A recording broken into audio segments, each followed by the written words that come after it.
ఉన్న బంగారాన్ని విడిపించి ఆ రోజు ఆన్లైన్ రేటుకే మేము కొంటాం. Sharma gold company.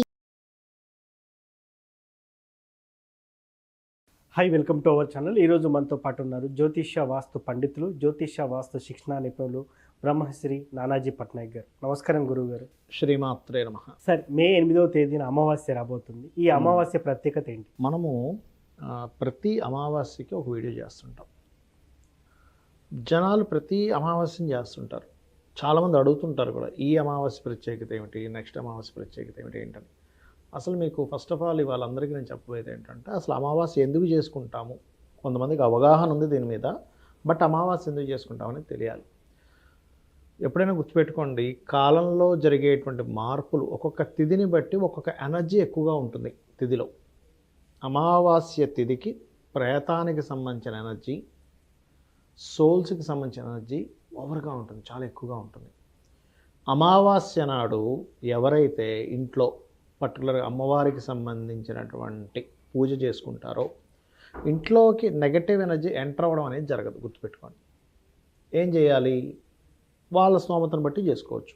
సింపుల్గా ఏం లేదు, అమ్మవారి పటం పెట్టుకుంటాము, లలిత చదువుకుంటే లలిత చదువుకుంటాము. కొంతమందికి నరసింహస్వామి ఇంట్రెస్ట్ ఉంటుంది, నరసింహస్వామి పటం పెట్టుకుని నరసింహస్వామి కరావలంబం స్తోత్రం కూడా చేసుకోవచ్చు. మరి కొంతమందికి ఆంజనేయ స్వామి అంటే బాగా ఇంట్రెస్ట్ ఉంటుంది. అంటే వాళ్ళ ఎనర్జీస్, వాళ్ళకి కుజుడు బాగుంటాడు, వాళ్ళకి పంచమ స్థానం మంత్రస్థానానికి కుజుడు కనెక్ట్ అయ్యాడు అనుకోండి. ఆంజనేయ స్వామి, సుబ్రహ్మణ్య స్వామి, ఆంజనేయ వీళ్ళు నరసింహస్వామి వీళ్ళకి కనెక్టివిటీ ఉంటుంది. అలాగా వాళ్ళకి పంచమం ఏదైతే గ్రహం కనెక్టివిటీ వచ్చిందో అమావాస్య నాడు ఆ దేవత ఆరాధన. అయితే వీటన్నిటికంటే ఎక్కువ ప్రభావం అమ్మవారికి సంబంధించింది ఎక్కువ బాగుంటుంది చెప్పాలంటే చేసుకుంటే. నేను రెగ్యులర్గా అమావాస్యలు చేసే వాళ్ళని ఎప్పుడో ఒక్కసారి అమావాస్య లేదా ఎప్పుడైనా అమావాస్య చేయడం మిస్ అయిన వాళ్ళని నేను కనుక్కున్నప్పుడు, అవును సార్, నేను అమావాస్య రోజు కనుక నేను పూజ చేసుకుంటే నెక్స్ట్ అమావాస్య వరకు ఆ ఎనర్జీ నాకు పనిచేస్తుందని చెప్పిన వాళ్ళని విన్నా.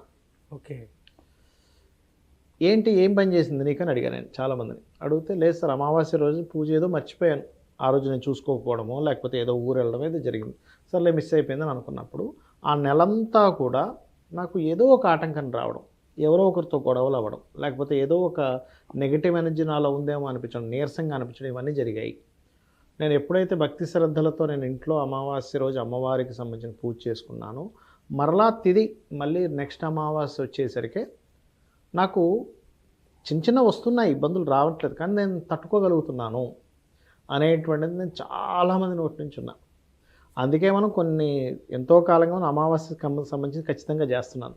సార్, ఇప్పుడు మనం ప్రత్యేకంగా గ్రహణాలప్పుడు మంత్రం చదివితే 1000 రెట్ల ఫలితం అంటారు కదా, అమావాస్య రోజు కూడా అంతే ఫలితం ఉంటుందా? అమావాస్య రోజు గ్రహణమంత ఫలితం ఉండదు, కానీ గ్రహణం ఈజ్ డిఫరెంట్ థింగ్. ఎందుకంటే కాలానికి మోక్షానికి కారకులైనటువంటి రాహుకేతువుల కనెక్టివిటీలో కాలానికి మరొక కారకులైన రవిచంద్రుడు కనెక్టివిటీ ఉంటుంది.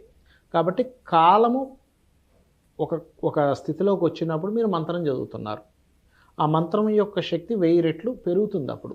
అలాగే అమావాస్య రోజు కూడా ఈ మనస్కారకుడైనటువంటి చంద్రుడు, ఆత్మకారకుడైన రవి సంబంధం ఏర్పడింది, అందుకే అమావాస్య వస్తుంది కామన్గా చెప్పాలంటే. ఓకే, సో ఈ సమయంలో మనం ఏదైతే అమ్మవారి యొక్క ఆరాధన చేస్తామో, ఏమిటంటే దీనికి అమ్మవారి యొక్క ఆరాధన ఏమిటి, భగవత్ ఆరాధనకు సంబంధం ఏమిటి అంటే, మనకి శాస్త్రాల్లో నేత్రములు అంటే ఏవో కాదు, 3 నేత్రాలు అమ్మవారికి కానీ విష్ణువుకి కానీ ఈశ్వరుడికి కానీ చెప్తుంటారు. ఏమిటి ఆ నేత్రాలు అంటే, ఒకటి సూర్యుడు, రెండవది చంద్రుడు, మూడవది అగ్ని. ఓకే, అగ్ని అంటే ఏంటి, మనలో ఉండే అగ్ని అనుకోండి, లేకపోతే ఒక తపస్సు అనుకోండి, ఒక మంత్రం చాంటింగ్ అనుకోండి. మీరు ఏం చేస్తున్నారు, ఆ రెండు కలయిక ఉన్నప్పుడు, మనసు ఆత్మ కలయిక కలిసినప్పుడు అమావాస్య ఏర్పడిన రోజు మీరు చాంటింగ్ చేస్తున్నారు. ఓకే, చాంటింగ్ ఎప్పుడైతే చేస్తారో, 2 నేత్రాలని కదా చెప్పింది, అమ్మవారి దృష్టి పడ్డం కదా మనందరికీ కావాలి. అబ్బా అమ్మ, నీ యొక్క దృష్టి నా మీద ప్రసరింప చెయ్యు అంటున్నాం. మరి 2 దగ్గరికి వచ్చినప్పుడు మీరు మంత్రం చదువుతున్నారు, అప్పుడేమవుతుంది, అమ్మవారి యొక్క దృష్టి మీ మీద పడుతుంది. ఎప్పుడైతే అమ్మవారి యొక్క చూపు పడిందో వాడి యొక్క దారిద్ర్యం తొలగిపోతుంది. ఇలా అమావాస్యల రోజు పర్టికులర్గా ఏంటంటే, కేవలం అమ్మవారి యొక్క ఆరాధన మాత్రమే కాకుండా శాస్త్రంలో చాలా స్పష్టంగా లలితా సహస్రనామాల్లో ఉంటుంది. అదే అమ్మవారి యొక్క ఎనర్జీ ఒకవైపు పితృదేవతల రూపంలోనే, ఒకవైపు దేవతా రూపంలోనే వెళ్తుంది. అందుకని ఆ రోజు పెద్దలకి బియ్యం ఇవ్వడము అంటే ఏం చేస్తున్నారు, ఒకవైపు అమ్మవారిది చేస్తున్నారు, ఒక పెద్దలది చేస్తున్నారు. అట్లా స్వయం పాకం చెయ్యాలి.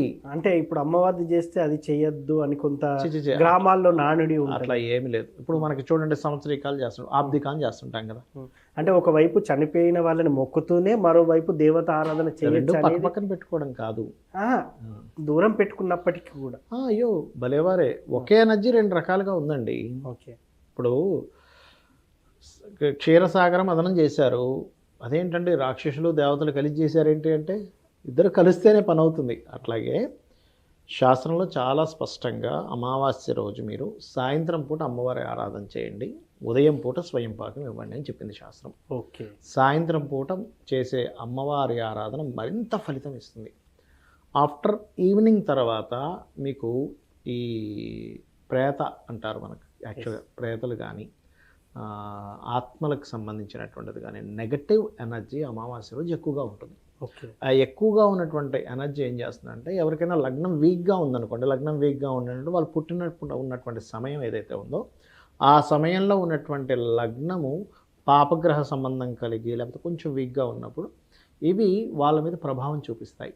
ఎవరైతే ఈ అమ్మవారికి సంబంధించిన చాంటింగు పెద్దలకి సంబంధించిన దానం ఇస్తారో వాళ్ళ ఎనర్జీ వీళ్ళకి ప్రొటెక్షన్గా నిలబడుతుంది. సో అందుకని ఈరోజు చేసే ఇప్పుడు వాళ్ళ ఎనర్జీ ప్రొటెక్షన్గా నిలబడలేదు అనుకోండి, వాళ్ళ ఎనర్జీ వచ్చిందంటే సింపుల్ ఎగ్జాంపుల్ చెప్తాను ఇంకా ఈజీగా అర్థం అవడానికి. మనకి కరోనా కోవిడ్ వచ్చింది, మనం ఏం చేసాం, మాస్క్ పెట్టుకున్నాం. అవును. మాస్క్ పెట్టుకుంటే మనకి ఛాన్సెస్ ఇస్ లెస్, ఎక్కడికైనా వెళ్తే రాకుండా ఉండడానికి ఛాన్సెస్ తగ్గాయి. మాస్క్ పెట్టుకోకపోతే వచ్చేస్తుంది, సింపుల్. అవును. అలాగే ఇది కూడా ఒక ప్రొటెక్షన్ లేయర్లా పనిచేస్తుంది. అమావాస్య రోజు చేసేటువంటి అమ్మవారి ఆరాధన కానీ పెద్దలకు చేసేటువంటి ఆరాధన కానీ ఇది చేయాలి. అయితే ఇక్కడ సింపుల్గా చాలామందికి ఏంటంటే ఏం చేయాలని చాలామందికి డౌట్స్ ఉన్నాయి. ఎన్నిసార్లు మనం చెప్పినా కూడా అవును ఏమీ లేదండి, పటం పెట్టుకోండి అమ్మవారిది, లలితా సహస్రనామాలు ఉంటాయి, ఒక్కొక్క నామం చేసుకుంటూ కుంకుమ చేయండి. సింపుల్. చేశారు అయిపోయింది. లేదా ఆ నామం మొత్తం నాకు నోరు తిరగదు, నాకేదో ఎక్కడో తప్పు చేస్తానని భయం వేస్తుంది అంటే సింపుల్గా ఏం లేదు, ఆచమనం చేస్తారు. దాని తర్వాత ఒక్కొక్క నామం చేయలేకపోయినా శ్రీమాత్రే నమః, అమ్మవారి పాదాల దగ్గర కుంకుమ వేస్తూ శ్రీమాత్రే నమః శ్రీమాత్రే నమః శ్రీమాత్రే నమః ఒక 10 నిమిషాలు చేయండి చాలు. ఎందుకంటే దేవీ భాగవతం ఇట్లాంటి వాటిలో చెప్పబడింది పలానా తిథుల్లో మోర్ ఎనర్జీ ఉంటుంది అనేటువంటిది. ఇప్పుడు మనందరం పార్వతీ పరమేశ్వరులకు సంబంధించినటువంటి ఈ జీవరాశులన్నీ కూడా వాళ్ళ యొక్క సంతానంగా చెప్తూ ఉంటారు కదా. మరి ఏదైనా కొంచెం ఇబ్బందిగా ఉంది అన్నప్పుడు సొంత తల్లి ఏం చేస్తుంది, ఇంకొంచెం కేర్గా ఉంటుంది. పైన గద్ద తిరుగుతుంది అంటే కోడి ఎంత జాగ్రత్తగా ఉంటుందండి. అవును. ప్రొటెక్ట్ చేయాలని. కోడి అలా ఉన్నప్పుడు భగవంతుడు ఎలా ఉంటాడు. కాబట్టి ఎవరైతే ఆరాధిస్తారో ఖచ్చితంగా వాళ్ళకి ప్రొటెక్ట్ అవుతారు వాళ్ళు. పర్టికులర్గా ఏమవుద్దంటే అమావాస్య రోజు చేయకపోవడం వల్ల వచ్చేటువంటి నెగటివ్ ఎనర్జీస్ వల్ల నిందలు, ఆరోగ్య సమస్యలు, కుటుంబంలో గొడవలు, ధన సంబంధించిన ఇబ్బందులు ఇవన్నీ కూడా కలుగుతుంటాయి. సో అందుకని పూజ చేసుకోవాలి యాక్చువల్గా. సో ఫైనల్గా అమావాస్య రోజు లలితాదేవి ఫోటో పెట్టుకుని కుంకుమ వేస్తూ అమ్మవారి నామం చదువుకుంటే బెటర్ అంటారు. ప్రొటెక్షన్ లభిస్తుంది వీళ్ళకి. మనకు ఒక కంచంలా, ఎగ్జాక్ట్లీ కవచంలాగా నిలబడుతుంది. Thank you sir. అమావాస్య రోజు ఏం చేయాలి, ఉదయం ఏం చేయాలి, సాయంత్రం ఏం చేయాలి అనేది చాలా చక్కగా వివరించారు. Thank you. శ్రీమాత్రే నమః. సో చూశారు కదా, అమావాస్య రోజు ఏ పూజ చేయాలి అనేది గురువుగారు మాటల్లో విన్నాం. ఇది వాటి కార్యక్రమం. మరో కార్యక్రమంలో మళ్ళీ కలుద్దాం. Thank you. సుమన్ టీవీలో మీ పర్సనల్ అండ్ బిజినెస్ ప్రమోషన్స్ కోసం కింది నెంబర్కి కాంటాక్ట్ చేయండి.